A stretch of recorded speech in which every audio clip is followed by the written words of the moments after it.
Welcome to Western Civilization History 134, the Napoleonic Era, Part 5, 1804 to 1821, to go all the way to Napoleon's reburial in France, the Retour Des Cendres. But as far as my class is concerned, I'm only testing you up till 1821. Once he dies, there are no test questions that will come your way. Now, this is the period of the Empire. This is when Napoleon is crowned emperor, and we have some of his greatest battles and ultimately his greatest defeats. Will also be the period in which the Napoleonic and the French revolutionary ideals are spread to the other countries of Europe, because wherever the French army goes, so goes the code of Napoleon. So let's get underway. Why did Napoleon want to become emperor? He had all the power he needed as first consul. There's an event that starts his thinking into becoming emperor, and that's the Christmas bomb of December the 24th, 1800, which was a plot to kill Napoleon by exploding a wagon load of gunpowder. There have always been plots against him. His chief of police, Monsieur Fouché, was aware of assassination attempts. There's no official British government project to do this, but there were some citizens who spent some money.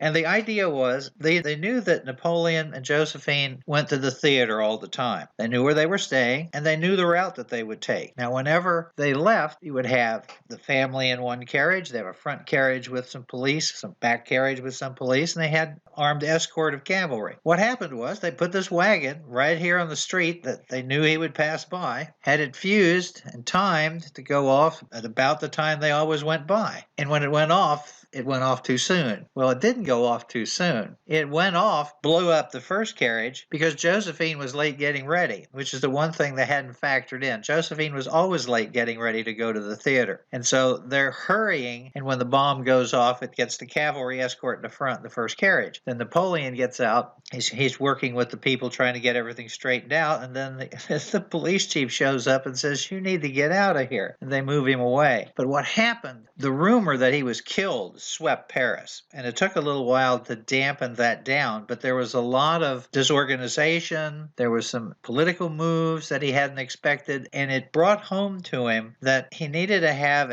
some sort of a succession plan. So if anything happened to him, the government would continue on. And obviously the best idea is when you have a king or an emperor, you pick their son. So that's when he began to think about doing the emperor thing, and was ultimately approved to do it in early 1804, and then was crowned on December the 2nd in 1804 as Emperor of the French. The coronation of Napoleon and Josephine as Emperor and Empress, December the 2nd, 1804. Now, this is a close-up of the central portion of the painting. Now, the Pope was brought in to legitimize this, which is a big political moment. Here's the Pope recognizing Napoleon and Josephine as the Emperor and Empress of France. This is an event that is almost like Charlemagne being crowned by Pope Leo, showing that here's a medieval strong king and he has legitimate power. Napoleon was hoping that legitimate power would play out with other European countries recognizing France. Of course, they couldn't, because that would mean that they supported the removal of the king for a different form of government. So although there are diplomats painted into this picture, they were not there. And what you see in this picture, you see the Pope, you see Napoleon with the crown, and he will crown Josephine. And actually, Napoleon took the crown out of the hands of the Pope just before he put it on his head and crowned himself. Then you see Napoleon's mother overlooking the whole thing. Then above them are merchants, and then there's a little bit at the top where you have the regular people, the third estate people. So you have this pyramid showing the power descending from the people at the top down to the people at the bottom. This is another important political statement in that the Pope was brought in. They had signed the Concordat, so the priests and nuns have been flowing back into France. It's excellent. Then you have the people holding the train. Those are Napoleon's sisters. They hate Josephine. You realize that they met like once a month to talk about how they could get rid of her. And his mother actually suggested that this was an opportune time to get rid of her because he'd only married her in a civil ceremony. He could get rid of her and then pick somebody more worthy. That didn't happen. So they're complaining and grouchy the whole time. So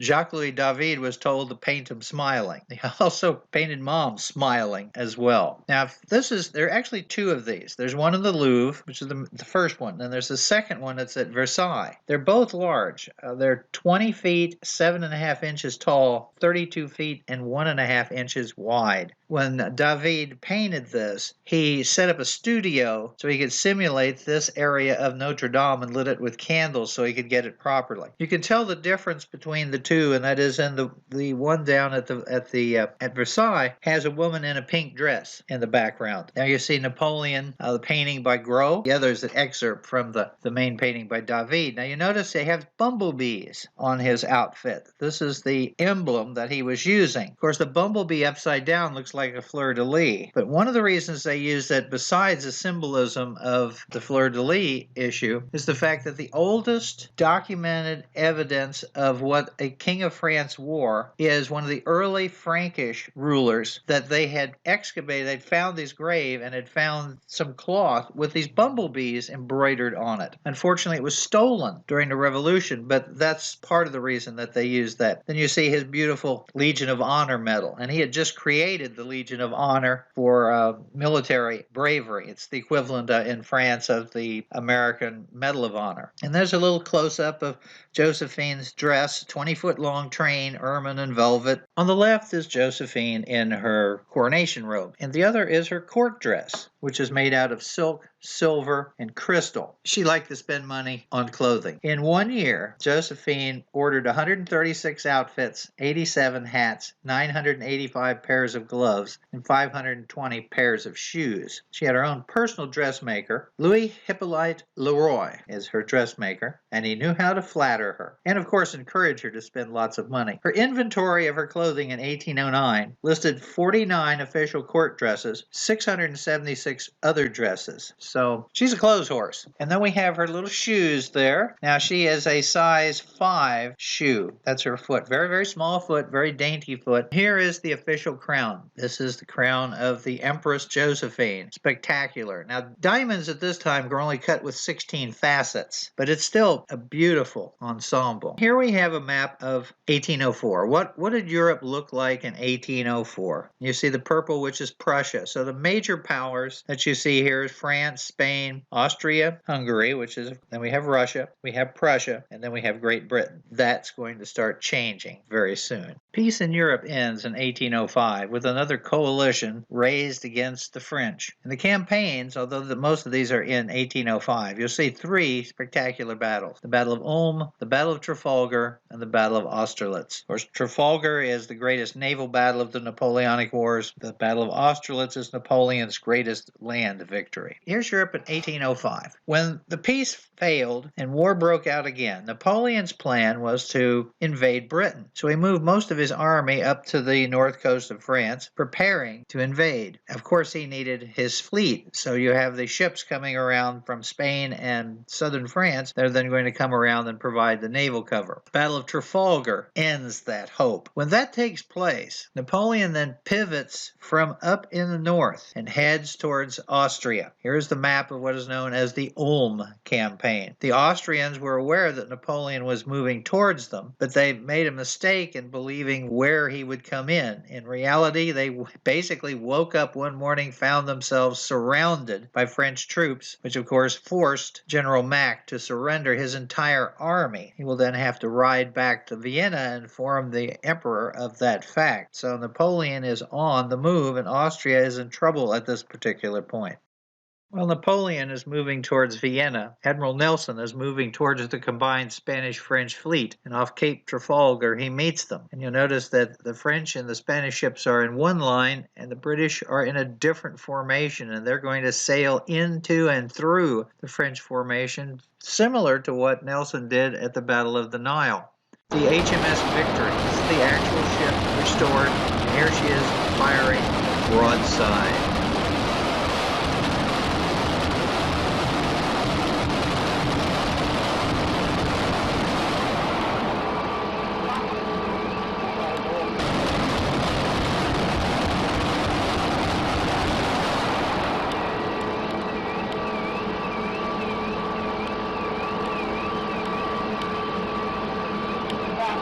beginning of the battle, Nelson's command to the rest of the fleet was, "England expects every man to do his duty." The Battle of Trafalgar is a slugfest. Here we have a painting of the HMS Victory crossing the Tees, going between two of the French ships, and other ships will then try and follow and provide support. During the battle, the largest ship in the world, which was the Santissima Trinidad with 138 guns on the Spanish side, would be blown up. During the fighting, which went back and forth for quite some time, Nelson is killed. Here's the painting of Nelson being shot by a sharpshooter from one of the French ships, which goes through his spine. They will get him down into medical bay, but he'll die there. The battle will be finished by his commander, Captain Hardy. Nelson lived long enough to know that indeed he had been victorious. Here is a display in England, the only surviving British flag from the HMS Victory from the Battle of Trafalgar, and one of Nelson's uniforms. Now, the defeat at Trafalgar just destroyed the planning for invading England, so Napoleon is going to have to do something else, and the French Navy will never really recover from this battle for the rest of the war. The Battle of Austerlitz is known as the Battle of the Three Emperors. You have Napoleon, Alexander I of Russia, and Francis I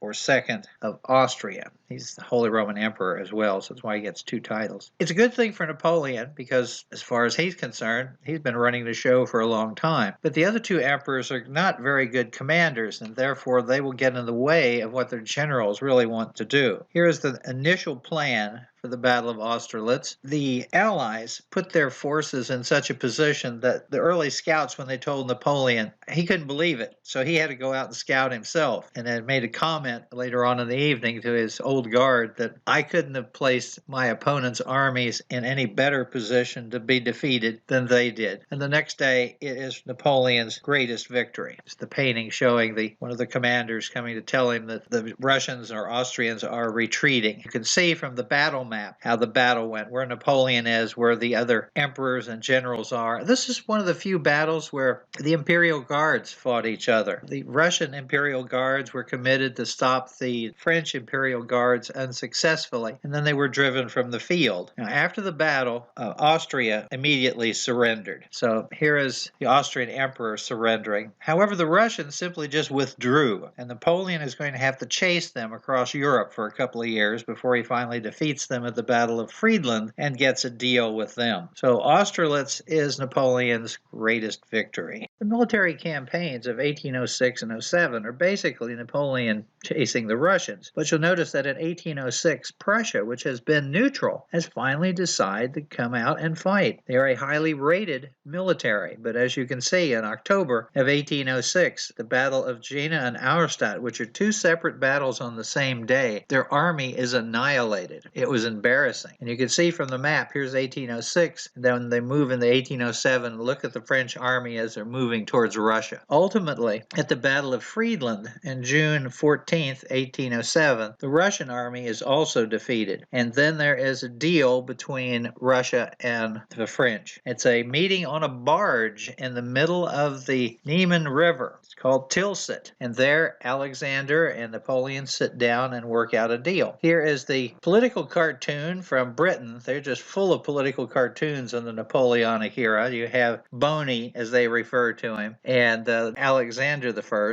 And poor William III of Prussia, he's just hanging on by a thread because to some extent there is a concern that Prussia is going to be broken up by Napoleon. And here we have the famous painting where the treaty is ratified, and you have Napoleon, you have Alexander I, you have William III, and you have his wife Marie Louisa, who is a staunch anti-French individual. She was trying to get her husband to declare war on France earlier, but was unsuccessful. As Napoleon said, she's the only real man in Prussia. But years later, she will end up dying from pneumonia while she was out on campaign. But fascinating lady. And then here is another one of the British cartoons showing the treaty. You see the collar around the Great Bear representing Russia, and you see the Hohenzollern double-headed eagle with only one head. So this pretty much has pacified most of Europe at this particular point. Napoleonic Europe at its height. You see the dark area that is actually part of France. And then you have the satellite kingdoms. Well, you're going to have relatives running Kingdom of Naples. That's going to be initially Joseph, his brother, but eventually Murat and his wife will be running that when they move Joseph to become the Emperor of Spain, even though he doesn't want to do that. And then you have the Holy Roman Empire has become the German Confederation. And the Duchy of Warsaw, there's a little creation of kind of a preparation for Poland. The Poles really would like Napoleon to recreate their country, so we've got a little there. And then you see the people who are allied. So there's Austria-Hungary, there's Prussia, there's Russia. So Napoleon has got this in pretty good shape. Of course, there's a little bit of a civil war initially going on in Spain, but otherwise looks pretty solid. And everywhere that the army has gone, so has the Code Napoleon. Now things are starting to change. Napoleon has decided he's going to divorce Josephine. They did not have any children, even though she had 2 children by her first husband. And he decided that he needed to remarry and marry into one of the houses of Europe. So he's going to end up marrying into the Austrian Empire. He shopped around for a while, but ended up with the Austrian Empire.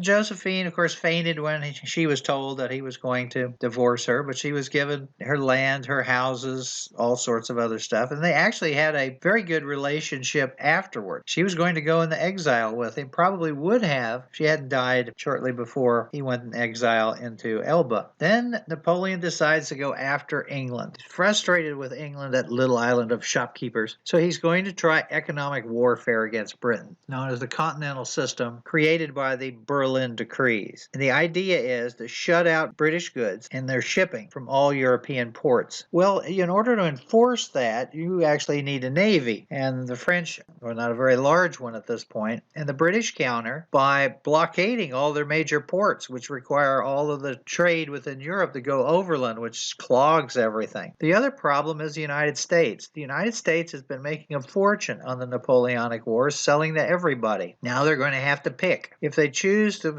trade with France, then their ships are going to be subject to search, seizure, and confiscation. If they want to continue trading, they have to go to England, have their ships checked for contraband. And by the way, even food is considered contraband by the British. Then they will let them go to France, but France won't let them in. And the United States tries all sorts of different ways to wiggle our way around that. And every time we do, it doesn't work out. And in the end, it'll lead to the War of 1812. And then we have some military campaigns. Spain blows up in 1808. Napoleon tried to get a Spanish monarch that he could control, and that didn't work out. So he put his own brother, Joseph, on the throne, and the people revolted. Now, they liked all of the stuff associated with the Napoleonic Code. They liked the fact that Napoleon finally did away with the Inquisition. They just couldn't stand having the French in charge, and it is going to be a long, bloody guerrilla war, which will ultimately involve the British sending in the Duke of Wellington. That will really be a problem for France in the rest of the time period, because so many troops are drawn off to deal with Spain. Napoleon is really fighting on 2 fronts. He's fighting in Spain, and he's fighting a little Austrian rebellion that is eventually put down. The Austrians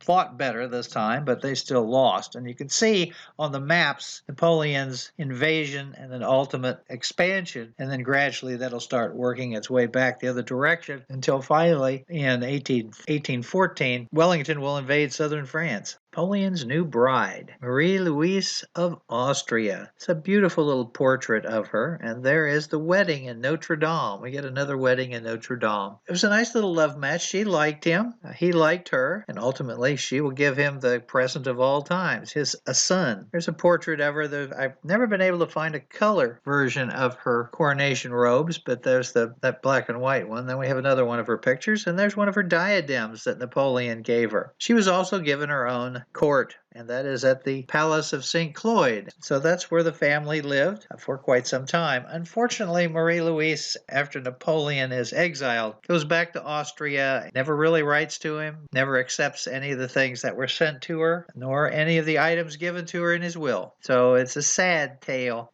Europe in 1811, as you can see, seems to be pretty stable. We've got fighting in Spain. Then in 1812, well, it appears that the French have taken an upper hand at this point. But now there's fighting in Portugal, and Wellington's getting better. But let's remind ourselves how this started. Here's the map of Europe on the eve of the French Revolution in 1789. And now look at Europe in 1812. And of course, when Napoleon went into these places, this is what he tended to do. He ended feudal rules. He ended legal classes. Careers were open to talent. Church authority was reduced, basically saying you don't have a political aspect, you have a religious aspect. He outlawed the Inquisition in Spain. He offered religious toleration. Even Jews were given religious toleration in France, could hold titles, they could hold any kind of job, they could be officers in the French military. The guilds were abolished, and the Napoleonic Code was introduced. So it's good on that side, but again, we still have the monarchs are still fighting him. There's the painting of Napoleon with his hand in his jacket. That's, of course,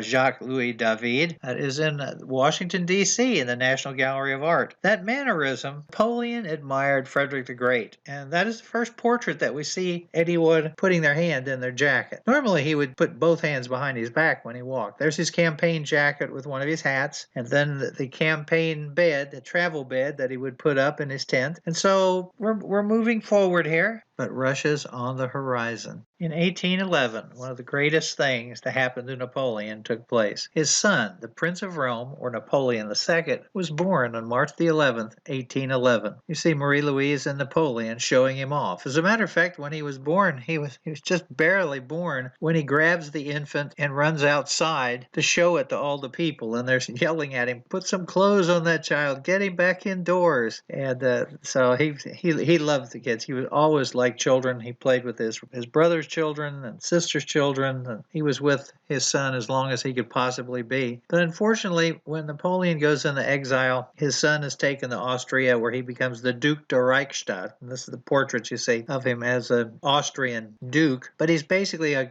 bird in a gilded cage, kept in the Schönbrunn Palace. They wouldn't allow him to receive letters from Napoleon, but he ultimately did do his own study on his own time. Unfortunately, you see, he died in 1832 at the age of 21 of tuberculosis. So it's a sad tale for Napoleon II. I would mention this, that when Hitler came to visit Paris during World War II, he thought it was terrible that Napoleon was separated from his son. So he had Napoleon's son dug up from Vienna and moved to the Invalides, where he was buried in the floor not far from where Napoleon's tomb is located. Napoleon's continental system pushed Russia too far. She needed the trade, other people needed the trade, so she began trading again with Britain. Well, Napoleon couldn't let them get away with that, so he ultimately plans the Russian campaign of 1812, which is on a massive scale. I mean, this is a planning invasion that's similar to what you would find in World War I and World War II with group armies, not just corps. And it was well planned. They expected to go into Russia. The Russian army would come out, he would defeat them, and that would be that. That's not what happened. They're going to operate under a new philosophy, under Clausewitz's scorched earth policy. They're going to withdraw into Russia and lure him deeper and deeper and deeper. Of course, Napoleon kind of planned for something like that. They had depots where they were going to spend the winter if that was necessary. What he didn't expect was that the Russians would burn every town and village in his path. So they started planning well in advance. It's January of 1812.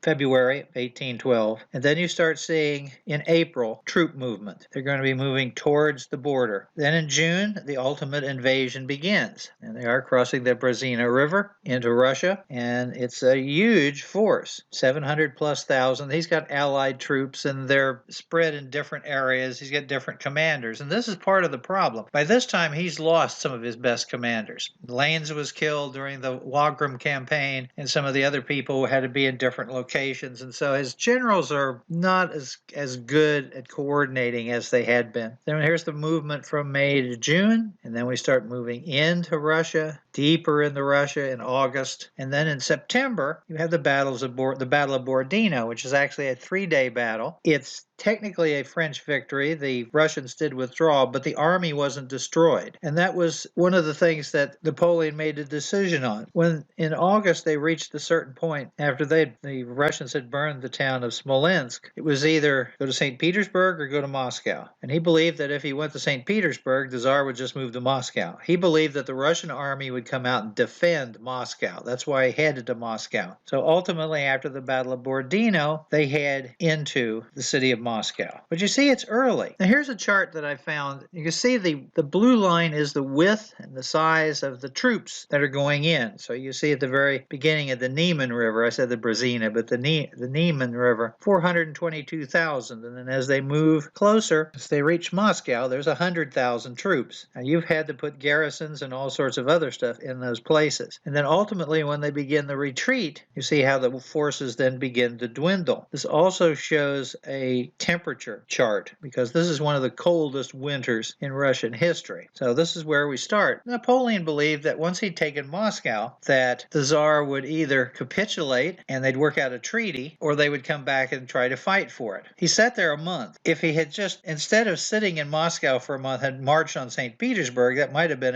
a better deal. Well, going deeper and deeper into Russia and your army's getting smaller and smaller is a little troublesome. But nothing happened, except the mayor of Moscow set Moscow on fire, and they burned it too. Here is a map showing the extent of what was destroyed. Huge part of the city. They would have lost the Kremlin. They would have lost a couple of other places. Napoleon's troops put the fire out in that region. And then here is an old map from the time period showing the same event. Well, now there's no winter quarters, so they have to withdraw. And so that begins the retreat, and the weather comes in early, and the temperatures drop. And here's Marshal Ney with the terrible job of having to be the rear guard and fighting off the Russians as they retreat out. And then once the retreat starts, and a lot of the allies that Napoleon had then begin leaving. There are millions of rounds of ammunition that are lost. There are food storage facilities that are lost because Schwarzenberg and the Austrians and some of the other allies no longer defended them. And then they get to the Brazina River where they have to build another bridge to get whatever is left of the troops out. Now, Napoleon left about halfway because he was afraid that rumors would get back to Paris and there'd be some sort of coup or whatever. So he had to leave early and initially Murat was in charge, and then he left, and then Ney and some of the others then brought what was left out. So there's huge casualties. Tremendous amount of horses are lost. It takes 2 years to retrain war horses. We only usually look at it from one side. The Russians, I don't know how many people died, at least civilians, from burning crops and burning towns and cities, and they lost troops too. So this damages everybody, but it really damages Napoleon because now everybody believes he's vulnerable. So all of his allies are going to switch sides. You could say that the Russian invasion was the beginning of the end, but more than likely the continental system was the beginning of the end. Of course, the Russians are going to then come on in. And you see the military campaign of 1812 to 1814. Wellington invades France because they've pretty much run the French out of Spain. You have the Allies coming in. And one of the things that the Allies did during the campaign of 1812, 1814 is they tried to find out where Napoleon was with what group of troops, and they would not fight him. They would pull back and then fight somewhere else. And the Battle of Leipzig, which is called the Battle of Nations, is a 3-day battle in which the Napoleon's forces are forced to retreat and are defeated, and then he goes back into France where they fight the 1813-1814 campaign, where he does have some limited success, but there's no way in the world that he's going to be able to stop the hordes of Allied forces that are coming in from all different directions. So in the end, in 1814, he abdicates. He signs a treaty with the French, and the Treaty of Fontainebleau, and then he goes out into the courtyard and bids farewell to his imperial guard and goes into exile to the island of Elba. The exile to Elba is not a prison. They basically gave him Elba. He was in charge of it. It was his little kingdom, which is why you see the interesting flag that he created for Elba. So he sits there and he's fixing roads and having fortifications made, but he's plotting and planning to come back because he expects as soon as Louis XVIII takes the throne, he's going to start rolling everything back from the revolution, and it's exactly what he did. They do have a constitutional style of government, but what the emigres ended up doing was limiting who could participate based on the amount of money. So if you didn't pay 1,000 francs in taxes, you couldn't vote or you couldn't be part of the government. And so in the end, 100,000 people are eligible to operate France. in its legislature out of 30 million. So yes, there's going to be some frustration. The returning nobles want their land back. They want their titles back. They started getting rid of all the officers and then the French army and replacing them with officers who were nobles. But that's exactly what Napoleon was expecting. The 100 Days Campaign, Napoleon's return to the Battle of Waterloo. Well, Napoleon had been sitting there on Elba watching carefully as what was going on in France. And he was looking for one thing to trigger it, and that was he was hoping to see the Allies, Congress of Vienna, settle a deal, break up, and go back to their respective countries. He believed that once that took place, it would be harder for them to come back together. And there was a lot of friction between Austria and Prussia and Russia over who was to get what land, and the French government represented by Talleyrand. Ultimately, he was given information that they had gone home when they had not. At any rate, he boarded a ship with his bodyguard of about 1,000 old guard grenadiers and managed to beat the British blockade and sail to southern France. This is not an area where he is really popular, so it is a concern. His goal is to get to Paris in a certain number of days and not fire a shot. He was aware of the fact that any bloodshed between his forces and the French forces could trigger a civil war. And they're going to be marching at least 30 miles a day, so it's pretty tough going. But they do manage to do that. There is one point as they started reaching towns, those towns started switching sides and joining Napoleon, and then old veterans would add into the group of bodyguards that he had. And then right about halfway up, a couple of units of French infantry are sent out to arrest him. And they're lined up on one side, his men are lined up on the other, and he walks out in front of them and says, "I'm your emperor. If you want to shoot me, shoot me." And the men dropped their weapons. Even though the officer said shoot, the men dropped their weapons and switched sides. And that pretty much guaranteed that he was going to make it all the way to Paris. Louis XVIII managed to flee Paris just before Napoleon got there. Once in Paris, he tries to placate the Allies and tried to say that all he wanted to do is control what was going on in France. It was not going to be expansionist. They would not do that. They said no peace with Bonaparte and began gathering up their armies. So Napoleon is going to have to act. The Waterloo campaign. Napoleon has to act very quickly. Right now, the Allied armies are scattered. Wellington and the British are in Belgium. The Prussians are in Belgium and a little bit of Germany. The Austrians are way down the south in northern Italy, and Russia is in Germany. They know the Russians are the slowest marchers. So the intent is to try and deal with the two most important forces, the British and the Prussians. And Napoleon is going to use his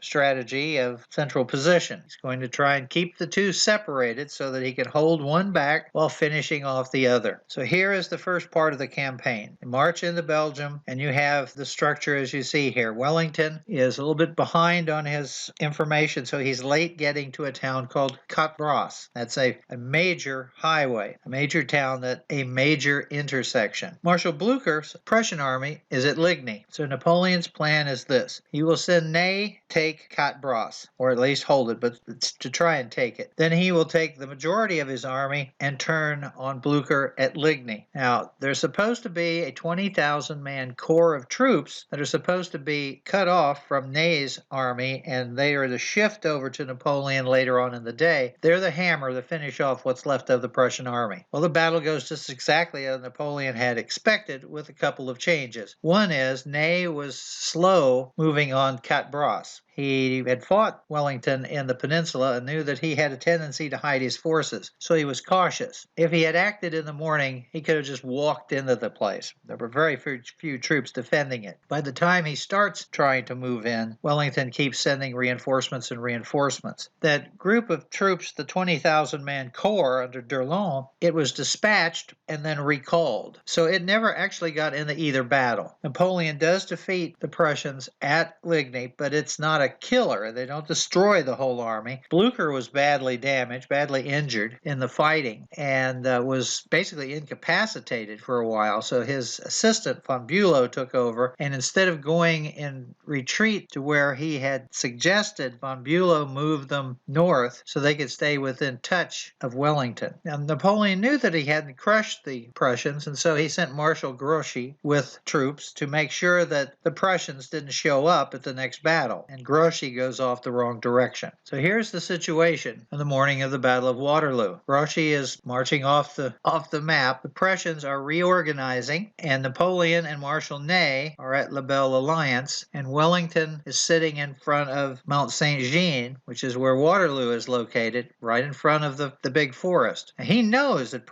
the Prussians are somewhere over there. The question is, are they going to be able to get to the battlefield on time? At the beginning of the Battle of Waterloo, here is the situation of the troops. You've got Wellington on a hill, good defensive position. The solid squares are infantry. The squares that are half white, half red are cavalry. The same is true with the French half blue, half white cavalry. Napoleon is sick on the day of the battle. He's got a fever. His hemorrhoids have flared up. He's got a bladder infection. He's given Marshal Ney some parameters. So Ney is running the battle. He's going to have a terrible day. So the initial situation was, you see the artillery. The artillery is just going to bombard the living daylights out of the British. There's more than 300 cannons in that area, and they're just going to keep pounding. And then Prince Jerome, Napoleon's brother, is supposed to capture this little fortified farmhouse called the Hougoumont. It's a diversion. The idea is we'll attack this, see what the British do. And Jeremy is just not going to give it up. He's going to waste his time on that all day and never brings up artillery to blow at the kingdom come. So this is where the battle starts. A little bit later on in the morning, because it had rained the night before, and Napoleon didn't want his cannonballs sinking into the ground. The first movement of the French on the attack. Jerome is still there at the Hougoumont, and now Napoleon sends that corps of 20,000 men of D'Erlon forward that they didn't fight the other day, so we're going to start the battle with them. So we have this huge formation of 20,000 men heading up the hill into the British lines. And they start shooting, exchanging fire, and then the British pop up, shoot at them, and then charge. This leads to D'Erlon's forces retreating, and then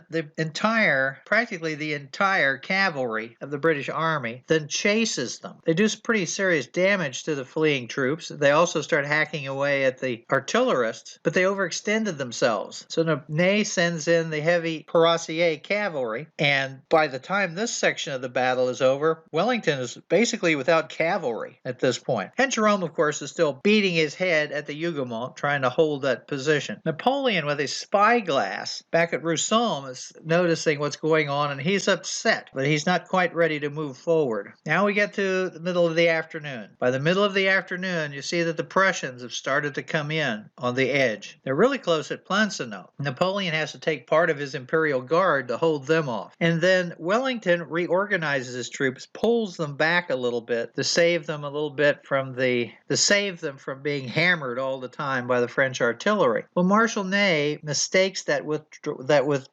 reorganization for an attempted withdrawal through the woods. So he attacks with all of the French cavalry, and they come in these waves over this hill into the British formations, which now form squares. Some of Wellington's Belgian troops just melted away and ran off. And Jeremy is still banging away at the Hougoumont. He gets so frustrated he breaks his sword in half, just breaks it over his knee. At this point, Napoleon goes, we still have a chance to win. I better get down to the battle. So he arrives late in the afternoon, immediately tells them to capture this little place in the middle of the battlefield, La Haye-Sainte. That's successful. Prussians are moving closer and closer. And then he hesitates. The British have committed pretty much everything they have. The Prussians are being held off, and they're still a distance away. All Napoleon has left for reserves is his Imperial Guard grenadiers, and he hesitates 30 minutes before sending them forward. And that 30 minutes allows the Prussians to come in. It allows the British to reorganize, and although they do a good job, they came very close to breaking through Wellington's lines. They did not, and they're forced to retreat. And when the old guard begins retreating, the battle's over. It's every man for himself. Now, one of the guard commanders, General Chambron, forms a square in the middle of the battlefield with the surviving members, and they are going to try and hold out to give Napoleon and the rest of the army a chance to retreat. Napoleon initially rode to this area and was going to get into them and die with them, and they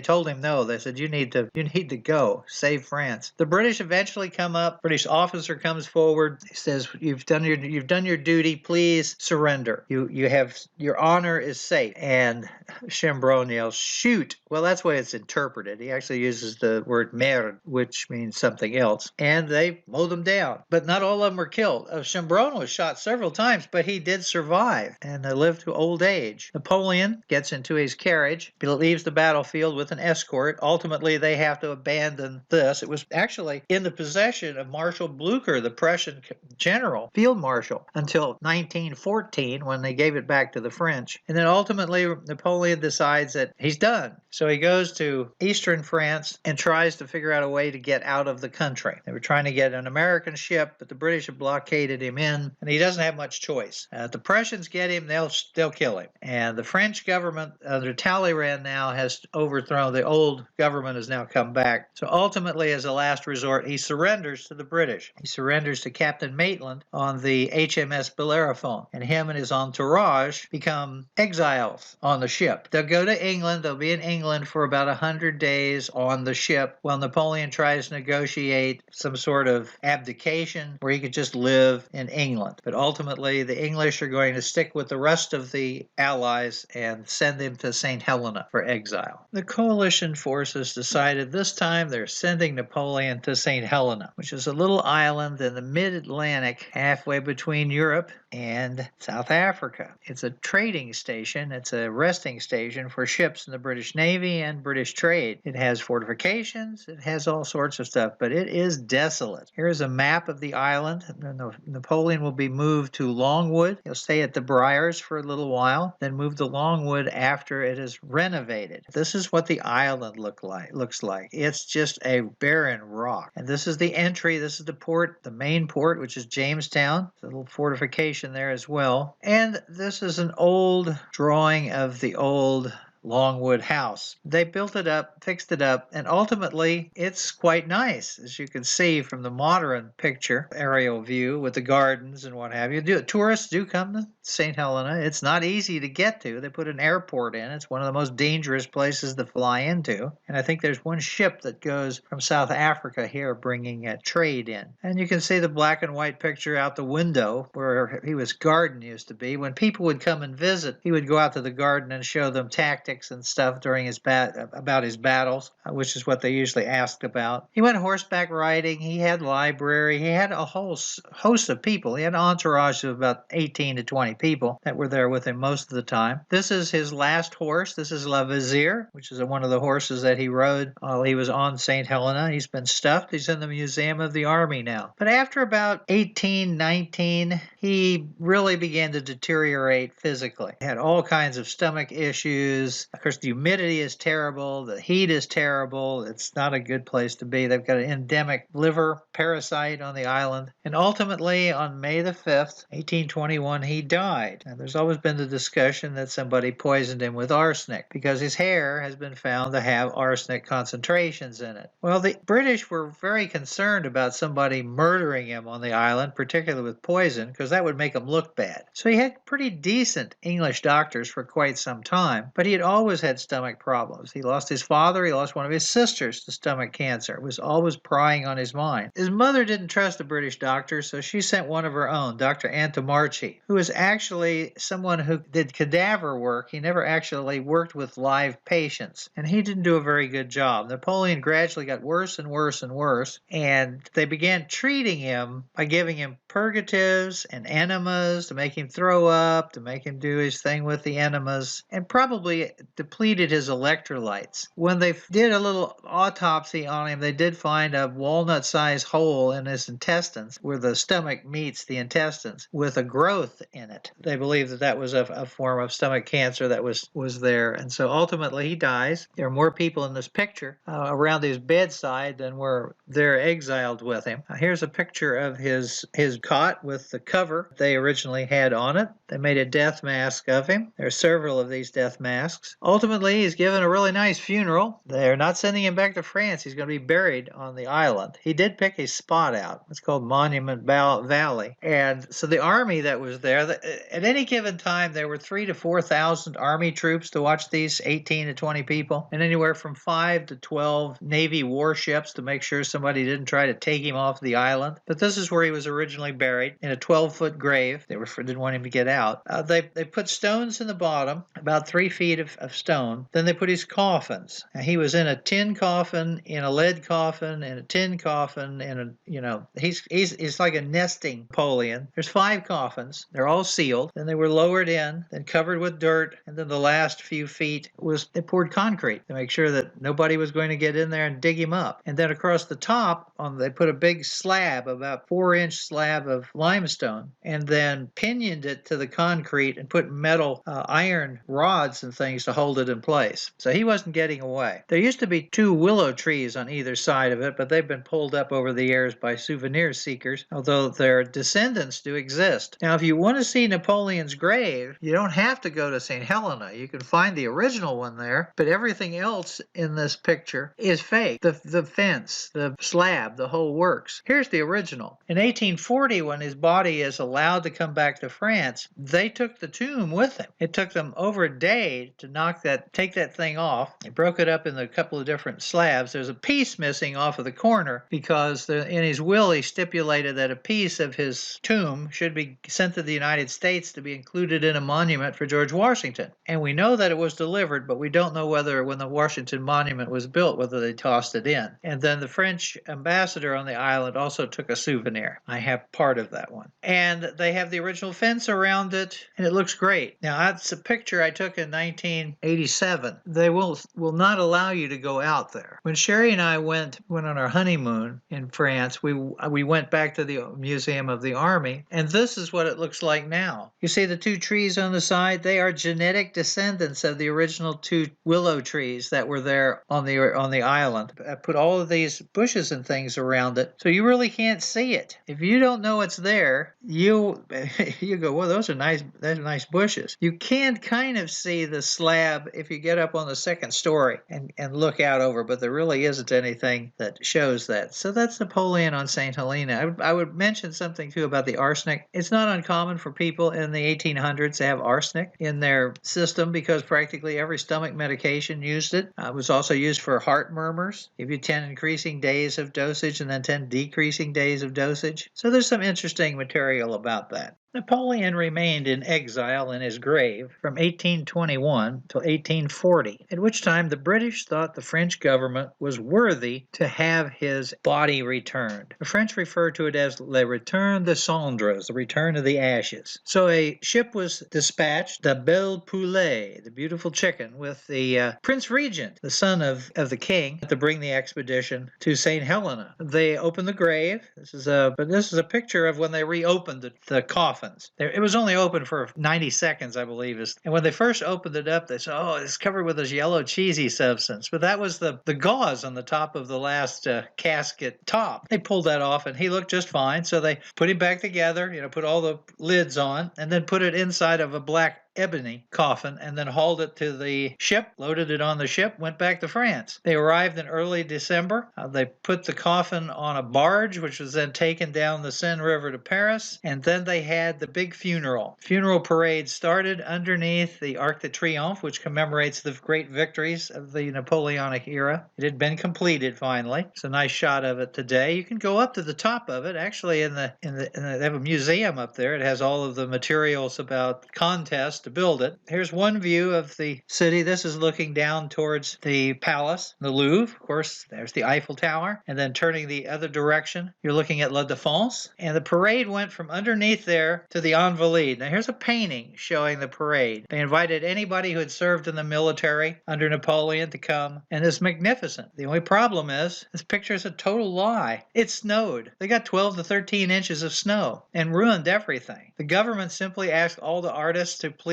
paint it as if it had been a perfect day. So they go down the Champs-Élysées, so they get to the intersection where the Invalides is located. Then they turned here, headed to the Invalides. Then they went into the courtyard, where the body was then transferred into the church. And here's the interior of the church. The funeral mass was held here, and then the body was taken with all of its coffins and placed in a side area of the mortuary. This is the whole area underneath the dome. He remained there until 1860. 1860 something when they had finished excavating down below to move everything there. So here's a view looking up into the dome, and then here is the area where you look down to see the coffin, and there is Napoleon's coffin. So they put all of the coffins into another marble sarcophagus. Now for a long time you couldn't go down on that level and see it. I joined the Institute of Napoleon at the Sorbonne, and I was also a member of the Souvenir Napoleon.